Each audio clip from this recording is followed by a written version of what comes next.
tem como trazer... Opa, tudo bem? Juliana, é só porque o pessoal está perguntando aqui se pode gravar. Pode sim. Ok. Então quando a gente vem para cá, né, e assume, a partir do trabalho que a gente executa na escola, né, eu sou convidada a assumir como secretária, não conheci o prefeito, não conhecia nada de política, não sou filiada a lugar nenhum, não tinha ideia do tamanho dos meus desafios, né, o que eu mapeei, hoje a gente sabe que era a ponta do iceberg. Quando a gente chegou aqui e falava assim, nossa, a gente vai ter esse desafio, nossa, esses desafios a gente tira de letra. Por quê? Como eu sou professora há 20 anos e sou professora alfabetizadora, eu achava que eu ia me dar muito bem com o magistério. Eu fui formadora do PROFA, do PNAE, do Proletramento, quase que a garota de programa, todos os programas nacionais aí, eu estava dando formação. E muito respeitada pelos meus resultados, e muito respeitada pela minha comunidade escolar.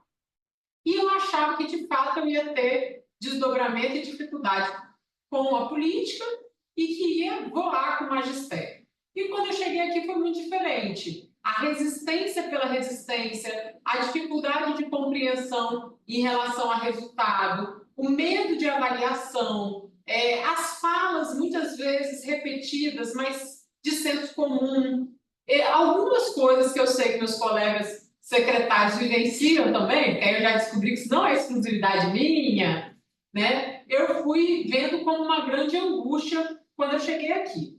E aí, para a gente contextualizar a Vitória, Vitória é uma capital pequena, né, perto dos desafios do Brasil. Nós temos 43 mil estudantes, 104 unidades de ensino, temos uma renda boa, né, uma parte econômica viável, então um orçamento relativamente alto. O investimento por estudante está gerando em 14 mil por aluno.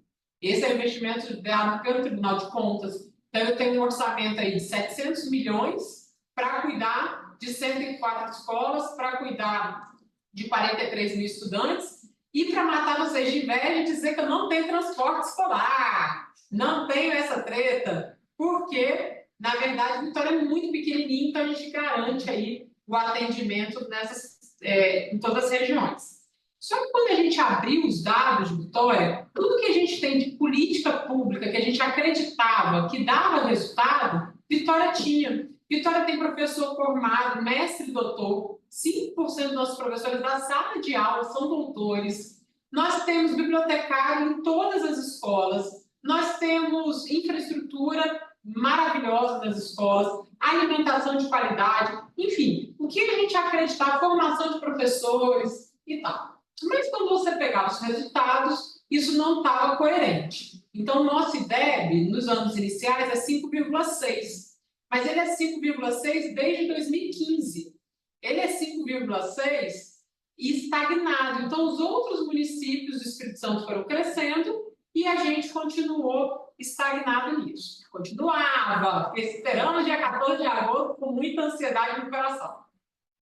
Enfim, a gente pega, faz esse mapeamento, graças a Deus, né, e aos programas de parceria público-privada, tivemos o EPV na nossa vida, que chegou dando um ritmo. Porque a gente chegou mapeando esses desafios, entendendo que a conta não batia, mas sem entender de fato qual era a estratégia de timing. E o EPV, gente, todo mundo que está aqui é dele, né? É um ódio borogodó, porque eles cuidam da gente do mesmo jeito que a gente ama, a gente quer matar a Val, Lequinha, Júlio, todo mundo. Porque eles fazem essa agenda ser prioridade.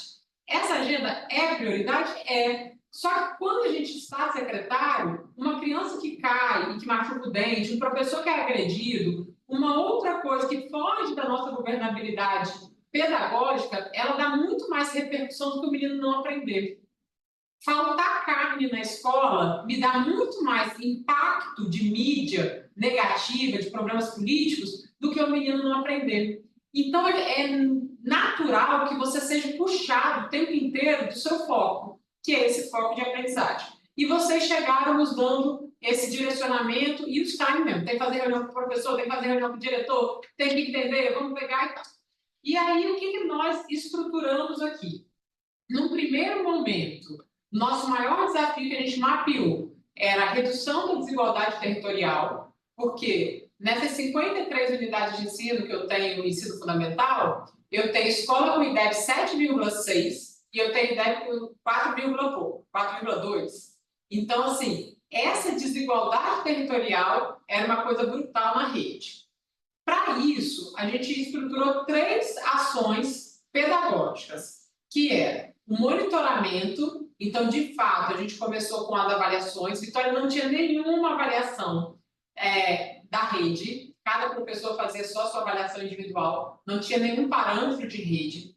A organização curricular não era unificada, cada escola definia quantas aulas de matemática, quantas aulas de história, quantas aulas de português. Eu posso abordar um pouco mais sobre isso, mas tinha uma ideia de que isso ia ajudar na redução de desigualdade, lá atrás, antes da nossa gestão. E quando a gente entra, a gente entende que ao longo do tempo essa ideia foi modificada para ajustar a carga horária de professor. Então, o foco era no professor e não no aluno. Então, a primeira coisa que a gente faz é padronizar a organização curricular.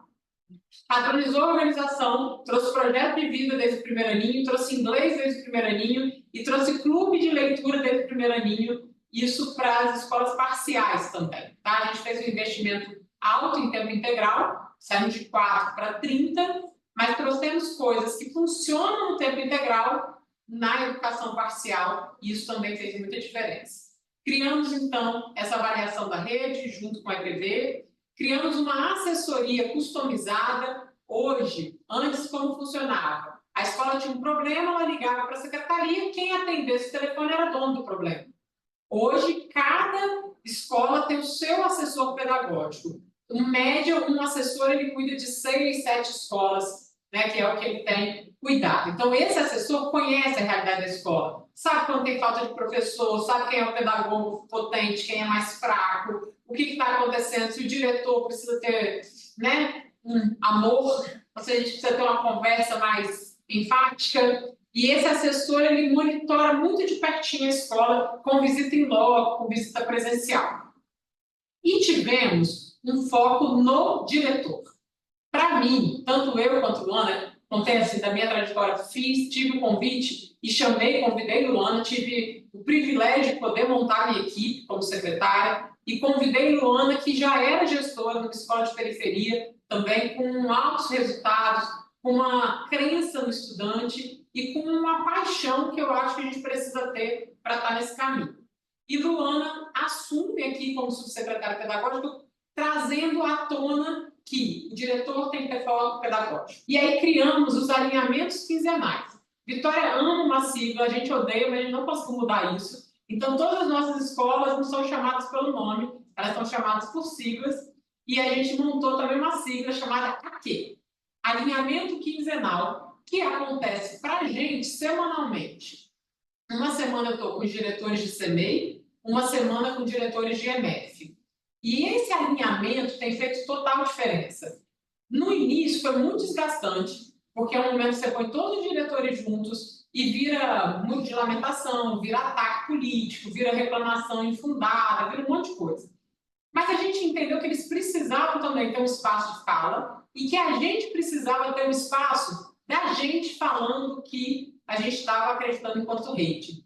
Então, esse alinhamento, ele não é longo, ele dura de 2 a 3 horas, né? Em geral, a gente marca segundas-feiras, ou de 10 a meio-dia, ou de 3 às 5. Quando a gente precisa ampliar, se a pauta está mais extensa, a gente mexe um pouquinho, mas a gente vai intercalando. Então, uma semana ele vem de manhã, na outra semana ele vem, aí pula, né? Porque eu estou com CMEI e EMF, na outra quinzenal ele vem à tarde, para que também ele não fique fora da escola sempre no mesmo dia, no mesmo horário.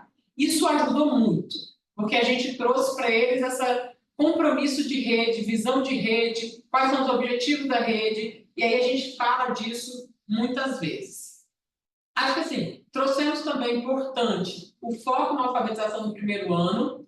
Aqui, culturalmente, existe um alargamento disso, então nós atendemos a educação infantil muito bem, nós atendemos a 96% da demanda manifesta. Todo mundo que quer estar na escola, desde 6 meses, a gente consegue atender. Só que as nossas crianças passavam, no mínimo, 3 anos de educação infantil e não pegavam lápis. Não podia ter letra na educação infantil.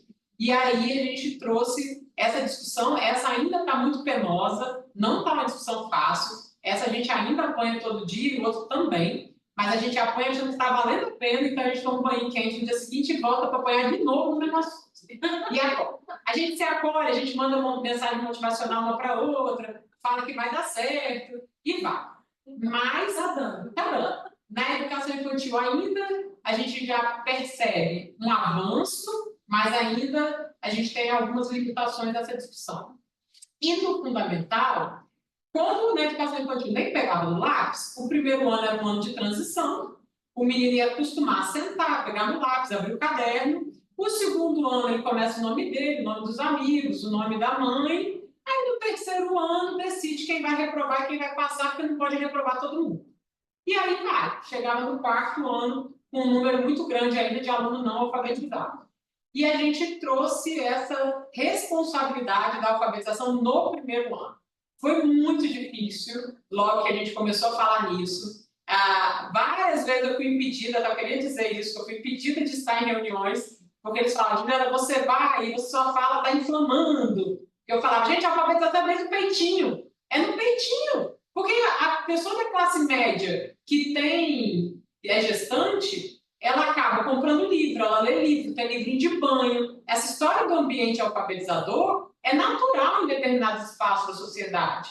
E na periferia isso não é natural. Então não é justo que a gente brigue por transformação social, por redução de desigualdade, e lá na periferia a criança vai ter acesso à letra com 7 anos, com 8 anos. Vai ter acesso a esse universo letrado. Então, esses foram assim, os pontos principais que a gente travou nossas batalhas, mas a grande celebração é que já temos resultados. Assim, a gente tem um mapa muito bonito que vai mostrando a redução da desigualdade territorial. Saiu o resultado do PAEBS, que é esse nosso resultado estadual do segundo ano, e o PAEBS aqui criou um IDEBES, por conta do ICMS, que vocês também falaram, então criou uma avaliação, né, um índice para o segundo aninho, e nós batemos a meta de 2025, né? Eles recalcularam a meta, lamentavelmente. A gente já estava tranquilo que a gente bateu a meta, mas eles recalcularam a meta. Mas a gente conseguiu não só recuperar a pandemia, mas a gente teve o maior indicador da série histórica desde 2012. Então, assim, a gente trouxe um resultado muito expressivo. E no criança alfabetizada, nós saímos de 28%, né, das crianças alfabetizadas, aí, Ailton, parametrizado pelo que o Estado divulgou, tá? O Estado fez uma divulgação desse resultado da edição anterior. E nesse resultado, a gente tinha 28% só das crianças lendo no segundo ano, e a gente atinge agora, então, 65,8%. E é um crescimento para a gente muito expressivo, que a gente está muito feliz, celebrando, comemorando com os nossos diretores, e agradecendo essa rede que se tornou aí. Eu fico muito emocionada quando eu vejo o Brasil discutindo a alfabetização. Assim, eu fico muito emocionada em saber que tem o dedo da Idolda lá, e eu falo isso publicamente sempre, porque é da crença, sabe? Eu acho que o que o Ceará mostrou para gente, o que o Nordeste, de forma geral, mostrou para gente, é que com muito menos dinheiro que o Sudeste, com muito mais dificuldade territorial, né? Quando eu ouço Amazonas contando que tem merenda no barco, né? Quando eu conheci a escola do Pará, que a escola não tem nem carro, é tudo em palafita, a própria Secretaria de Educação e tal. Esses desafios geográficos, esses desafios a gente não tem. E a gente tem recurso e não tinha resultado. E vocês nos provocaram, vocês falaram, isso acho que enquanto Brasil, sabe? A gente acredita que a educação é a transformação. E se a gente acredita nisso, eu preciso garantir essa alfabetização dessa criança. Eu preciso garantir essa consolidação ainda no primeiro ano, né, para que depois ele tenha essa fluidez de se alfabetizar ao longo da vida. A gente está aqui dando uma aula sobre avaliação e pensando, a gente precisa saber ler dados, né? E aí eu estou sendo alfabetizada ainda, depois de um mestrado, depois de uma vida acadêmica. Mas eu não posso ter essa desculpa para não alfabetizar minhas crianças no primeiro ano, dizendo que a alfabetização é um processo contínuo ao longo da vida. Então é isso que a gente acredita, é isso que a gente é grato, e estou aqui à disposição também. Lu, quer completar? Não, acho que Juliana... Gente, bom dia! Juliana apontou, acho que os principais elementos, né, sobre as ações aqui do município. A gente está muito feliz, mas assim, nem tudo são flores, né? Foi muito, assim, um desafio muito grande. Foi aquela virada de chave, mas aquela chave bem enguiçada, sabe? Que demorou. Teve alguns momentos que o João e a Jocelar não queriam nem vir em Vitória, mas porque tinham a percepção que era muito difícil, as pessoas não acreditavam.